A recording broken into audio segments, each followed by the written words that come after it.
He called me a worthless immigrant loser. At my own daughter's wedding, I stayed quiet. For 2 years. But what Brandon Miller didn't know, what he couldn't have known, was that every month, his high-end investment banking firm paid me over $2 million in rent. He didn't know I owned 38 office buildings. Downtown, he didn't know the construction worker he mocked at family dinners was actually the man signing his company's lease. And tonight, his arrogance would cost him everything.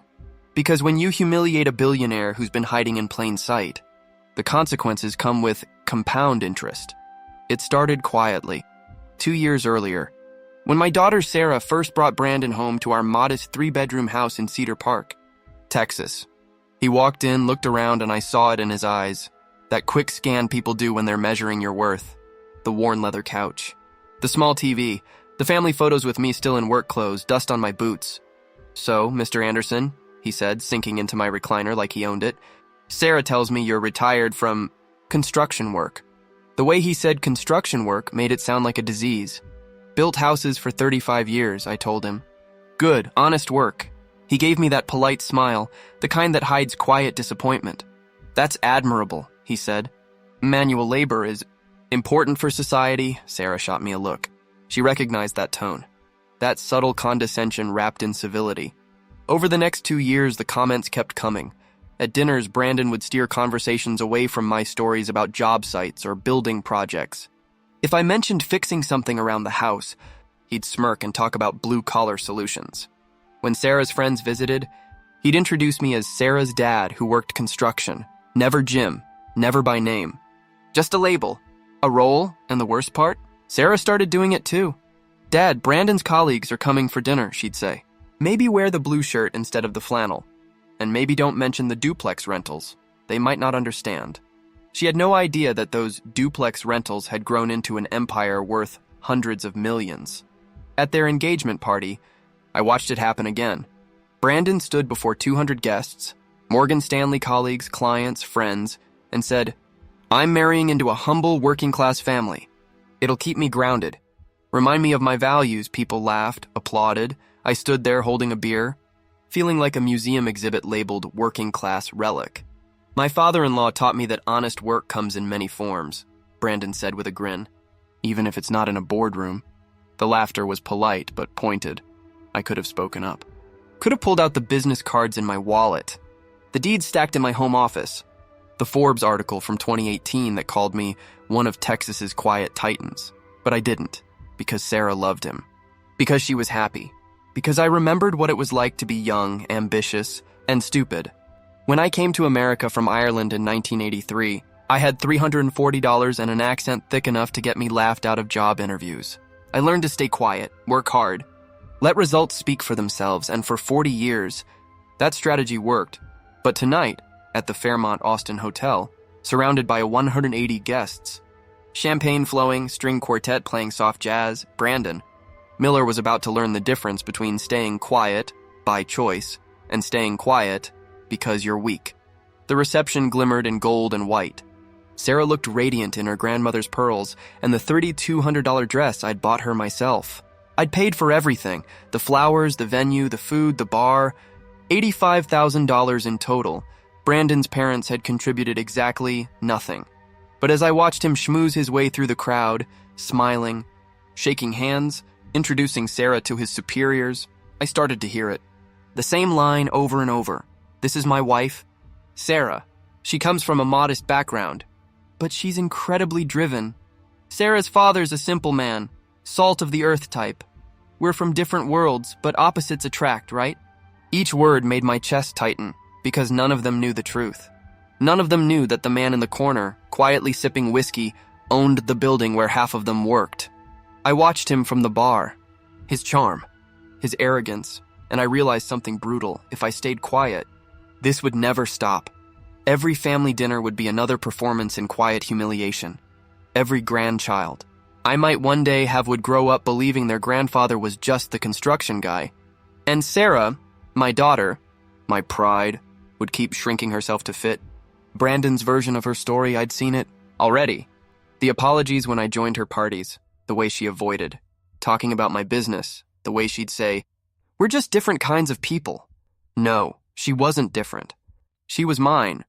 And tonight I wasn't staying silent anymore. Margaret, my late wife, would have known exactly what to do. She was the backbone of everything we'd built. Managed the books while I built the properties. When our company started taking off, she insisted on secrecy. Let Sarah have a normal life, she said. Let her earn her own respect. We drove old Toyotas, shopped at Target, and lived in a modest home, while collecting 7 figures in rent every month. It worked. Sarah grew up grounded, humble, independent, but just before Margaret passed, she told me one last thing. If anyone ever disrespects our family, truly disrespects us, you show them exactly who they're dealing with. And tonight, that time had come. I finished my whiskey, set the glass down, and walked to my briefcase. Inside were documents, deeds, lease agreements, balance sheets, proof of everything I'd built. The question wasn't if I'd use them, it was how. The moment came during cocktail hour. Brandon stood near the champagne fountain, surrounded by his colleagues, laughing, performing. I approached. Dad, Sarah said quickly, stepping to my side. Brandon's just talking shop with his team. That's fine, I said evenly. I'd like to introduce myself properly. Brandon's laugh came out nervous. Actually, Jim, this is some pretty complex stuff. Might be over your head. His colleagues chuckled. Patricia Wells, his managing director, glanced awkwardly at her watch. Try me, I said. Sarah whispered. Dad, please. Brandon grinned. He thought this was going to be fun. All right. We're structuring a $400 million commercial real estate acquisition. Multi-property portfolio. Very technical stuff. Interesting, I said. What's the cap rate? Brandon blinked. Excuse me? Capitalization rate, I said calmly. Net operating income divided by property value. Basic metric. One of his younger analysts looked surprised.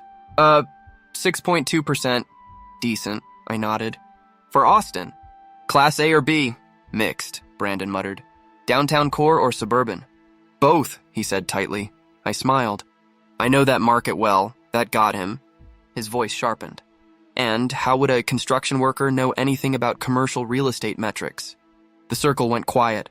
Sarah's hand trembled on my arm. You'd be surprised what you pick up, I said softly. Brandon turned to his colleagues. Isn't this great? Jim here thinks he understands our business. Patricia tried to stop him. Brandon, no, this is great, he said.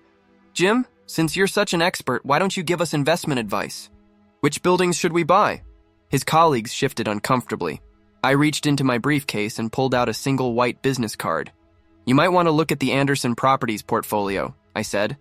Brandon took it, smirking. Anderson Properties. Never heard of them. They own some interesting assets downtown. Like what? Office buildings, I said evenly. 38 of them, actually. He glanced down at the card. Read it, and froze. James Anderson, CEO, Anderson Properties, LLC. His face went white. Wait, he stammered. This is your company? That's right, but I was a construction worker for 15 years. Then I bought my first duplex in 1987. Patricia Wells's head snapped up. Did you say Anderson Properties? Yes, ma'am. Her expression shifted instantly. Mr. Anderson, we've been trying to get a meeting with your company for 6 months. You own half the buildings we lease space in. Brandon's hand was trembling now. This is impossible, he muttered. What's impossible? I asked. You can't own Anderson Properties. They're worth about $1.4 billion, I said. Last appraisal. Silence. You could hear the clink of champagne glasses in the distance. A violinist tuning a string. But in that small circle, time stopped. Brandon looked around, his colleagues' eyes fixed on him, their smiles gone. Sarah's voice was barely a whisper. Dad, is this real? Very real, I said. Brandon's voice cracked. You let me think you were just a what, Brandon? I asked quietly. He didn't answer. Patricia cleared her throat. Mr. Anderson, it's an honor to meet you.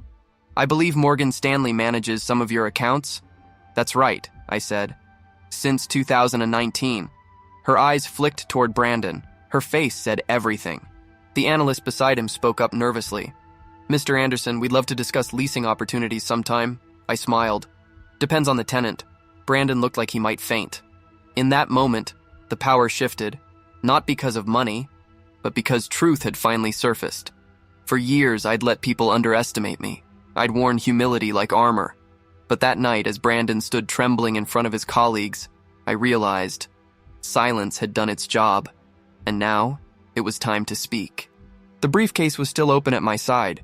Inside it was a document, the one that would end his career in 72 hours, a lease termination notice, his firm's primary Austin office, mine, and in 3 days, they'd be forced to vacate.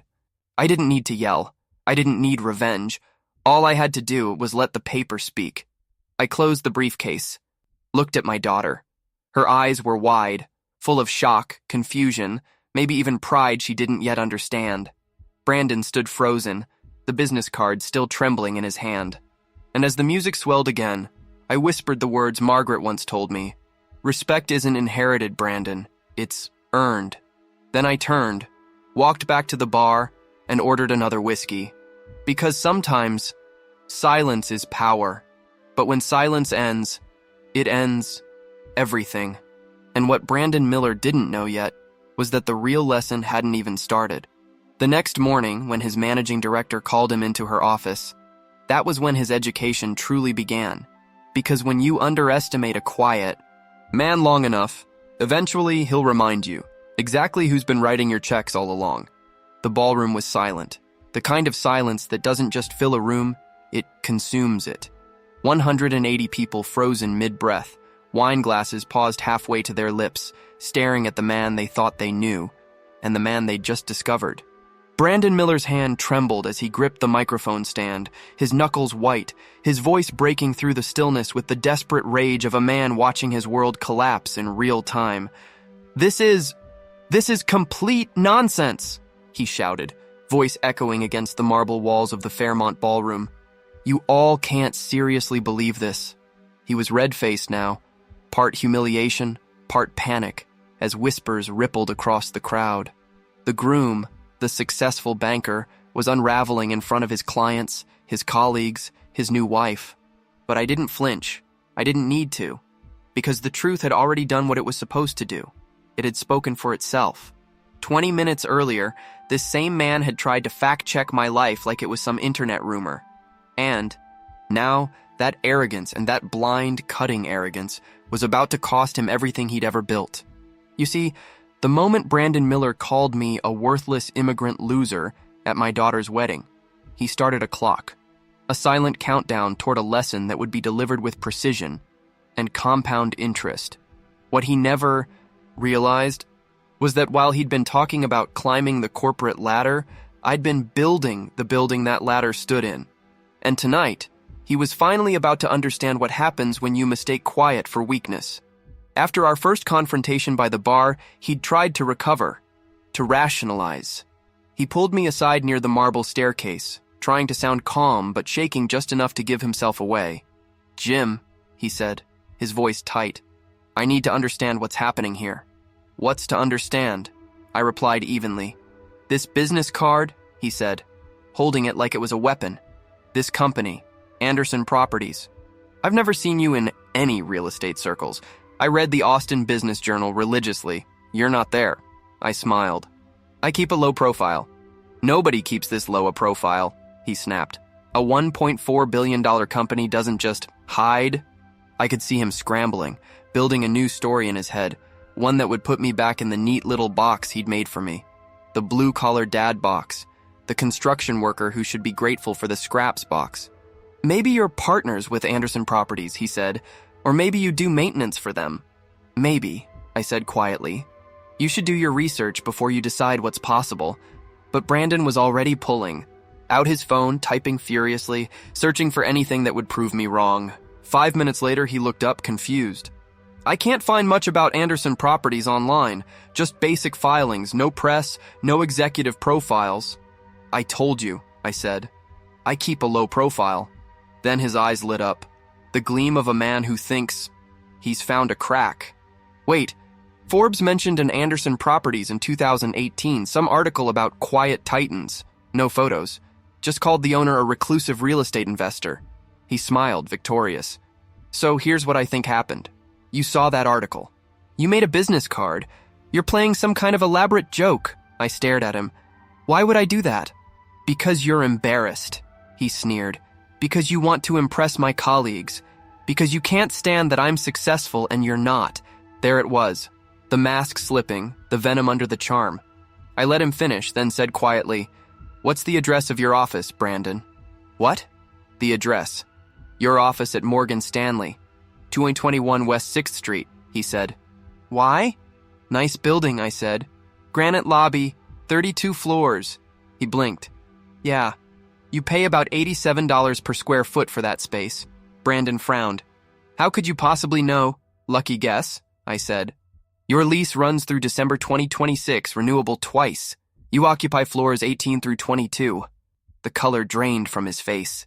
He knew. There was no way a man like me could know that, unless it was true. Sarah had been watching from across the room, her expression torn between fear and disbelief. She walked over with Patricia Wells, Brandon's managing director, who looked more intrigued than anything. "Mr. Anderson," Patricia said, "I hope you don't mind, but I called our office to pull your account information." Brandon straightened, almost smug again. "Good idea," he said, clearly expecting validation. Patricia continued calmly. "Our wealth management division handles approximately $340 million investment accounts for Anderson Properties. Opened September 2019. Brandon's jaw fell open. That's not possible." Patricia smiled faintly. "Completely possible. In fact, we've been hoping to expand that relationship. Anderson Properties is one of our most sophisticated clients." Sarah turned to me, eyes wide. "Dad, is that true?" "It is," I said quietly. "So every month when Brandon goes to work, he's been going to work in my building." That was the moment his world cracked, and mine stopped holding back. But instead of reflecting, instead of humility, Brandon did what insecure men do best. He performed. By the time dinner was served, he'd had 4 whiskeys. His cheeks were flushed, his tie loose, and the confidence of intoxication was back. He stood, tapped his champagne glass, and smiled his politician's smile. "Ladies and gentlemen," he said, "if I could have your attention for a moment." The crowd turned. Sarah's face went pale. "I want to talk about family," he began, swaying slightly. "About where we come from and where we're going." My stomach tightened. "When I met Sarah," he said, "I was struck by her strength, her drive to rise above her circumstances." He gestured to our table. "She comes from humble beginnings, working-class family, blue-collar background." There it was again, that smug condescension, sugar-coated with charm. "She's taught me that hard work matters," Brandon continued. "Her father, Jim Anderson, represents everything that's honest and simple about America." He turned to me, his smirk barely hidden.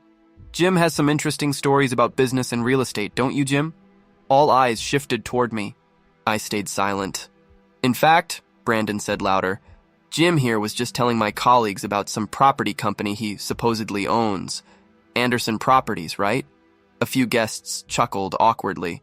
Patricia looked mortified. "Now," he said, "there's nothing wrong with having dreams, but sometimes, when people feel insecure, they tell stories." "Brandon," Sarah whispered, standing. "Stop." "No, honey," he said, waving her off. "This is important. Respect has to be earned, and you don't earn it by pretending to be something you're not." The air was electric. He raised his glass. "Jim Anderson is a good man. A simple man. But he's not a real estate mogul. He's not a billionaire. He's just a retired construction worker trying to feel important at his daughter's wedding." Laughter, quiet, awkward, cruel, rippled through the crowd. I stood slowly. The laughter died instantly. I walked to the microphone, briefcase in hand, and looked at him. "Brandon makes some good points," I said softly. "About honesty. About knowing your place in the world." He grinned, thinking I was surrendering. "He's right," I continued. "Respect has to be earned. Some people work with their hands, some with their minds." Then I opened the briefcase. "But the best people," I said, pulling out a folder, "do both." I laid the folder on the podium. "These are property deeds. 38 of them. Downtown Austin office buildings. Total value $1.4 billion gasps. And this," I said, holding up another page, "is the lease for 221 West 6th Street, Morgan Stanley's Austin office." Patricia Wells nodded slowly.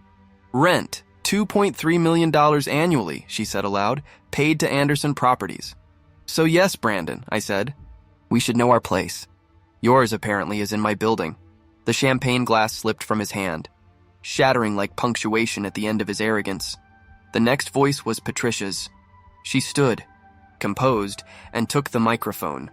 Ladies and gentlemen, she said, I've had the privilege of managing Anderson Properties investment portfolio for 4 years. Mr. James Anderson is one of Austin's most successful real estate developers, her. Words hit like thunder. The crowd shifted, whispering, realizing they weren't in the presence of a simple man, but a giant, who'd been hiding in plain sight. Anderson Properties owns over half the downtown office space housing Austin's major financial firms, she continued. Over $190 million in annual rental income. She looked at Brandon. He's also your landlord. Brandon's face was pale, trembling. But his ego, his fatal flaw, wasn't done fighting. He snatched the microphone. This is all fake, he shouted. Documents can be forged. Business cards can be printed. He's just a construction worker pretending to be something he's not. Brandon, Patricia warned. Stop. He pointed at me, furious. I built my career from nothing. I earned everything. I won't be humiliated by some immigrant with a briefcase full of lies. Sarah stood too. Brandon, you're drunk. I'm the only sober one here, he barked. You want proof? Call Anderson Properties tomorrow. See what happens. This man's a fraud. Patricia raised an eyebrow. I can call right now. He froze. She pulled out her phone. Anderson Properties has a 24-hour line. We handle their accounts. Let's see what happens, shall we? The room held its breath. She put the phone on speaker.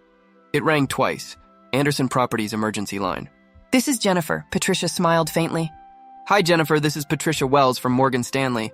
I'm here with Mr. Anderson. Could you confirm his identity? Of course. Is Mr. Anderson available? Patricia handed me the phone. Go ahead. Jennifer, I said, can you tell them what my role is? Yes, Mr. Anderson, she replied. You're the founder and CEO of Anderson Properties, LLC. The room erupted in a low murmur. Jennifer continued, her voice echoing across the ballroom. James Anderson founded Anderson Properties in 1987 with the purchase of a duplex in East Austin. Over 36 years, he's built it into one of Texas's largest private real estate portfolios, with 38 downtown buildings valued over $1.4 billion. Brandon's hand fell to his side. The color was gone from his face. The company, Jennifer continued, generates approximately $190 million in annual rental income and maintains a 97% occupancy rate. Silence. Then, applause. Slow, reluctant, growing louder. But through the roar of that applause, through the camera flashes and gasps and shifting eyes, I saw only one face, Sarah's, tears streaming down her cheeks. Half pride. Half heartbreak, because she understood what was coming next. The truth had been revealed. The masks had fallen. But this wasn't the end. It was only the beginning. Because when you strip a man like Brandon Miller of his ego in front of the world, he doesn't disappear quietly. He plots. And in the shadows of that golden ballroom, as the applause thundered and the music swelled again, I saw it. The flicker of something dangerous in his eyes. The story wasn't over. It was just about to begin. Imagine standing in a ballroom packed with 180 people, the music fading, the chatter dying, and every eye fixed on a man who just humiliated himself in front of his wife, his boss, and the one person he never should have underestimated.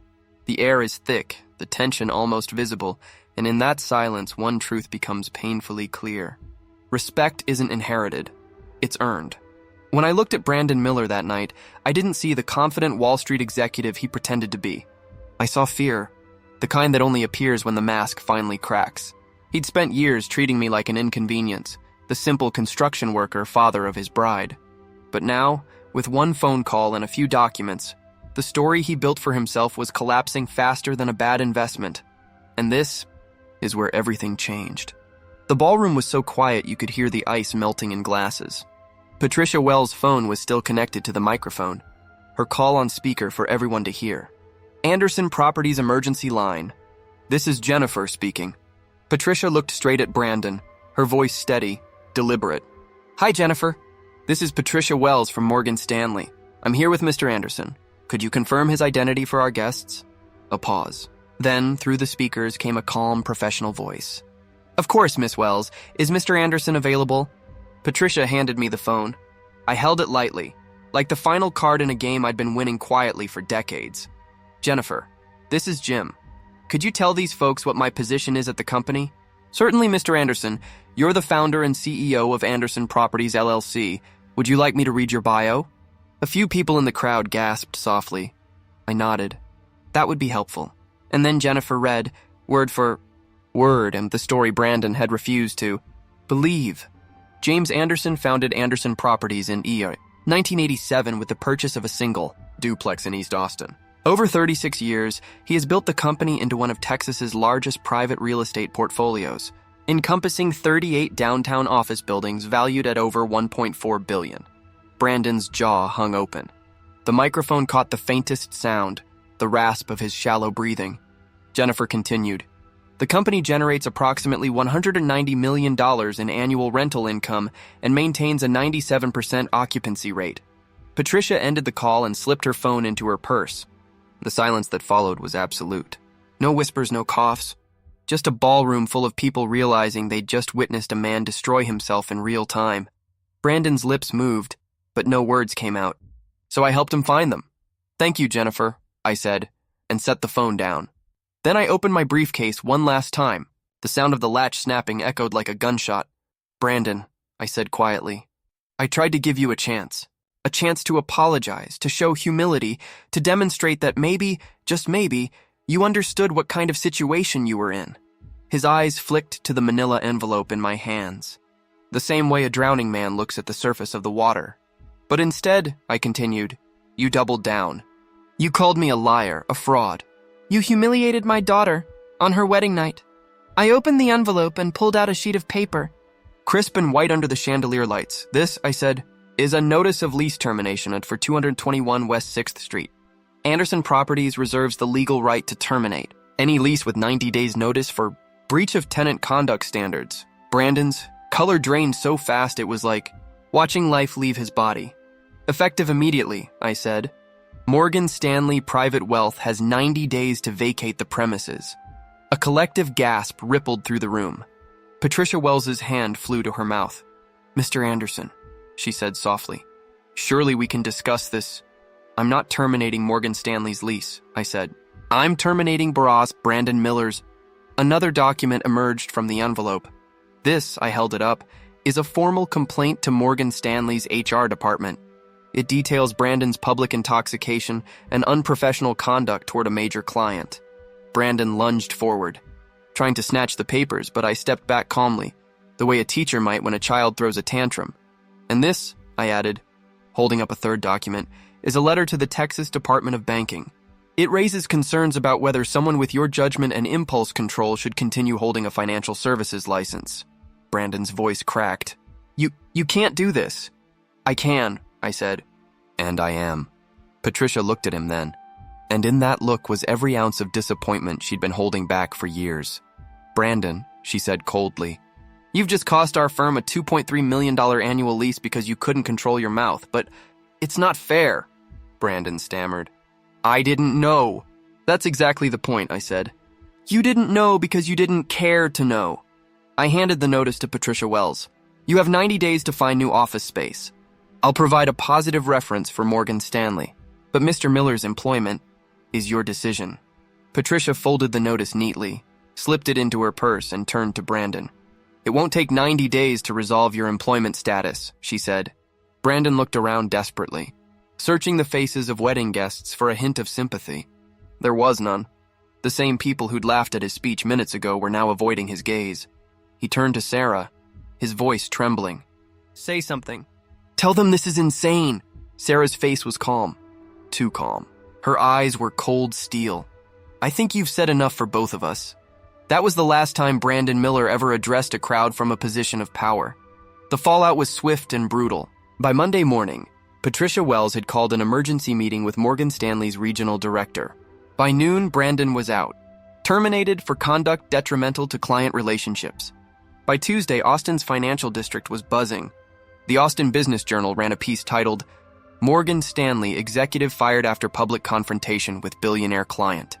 They didn't name him, but they didn't need to. Everyone knew.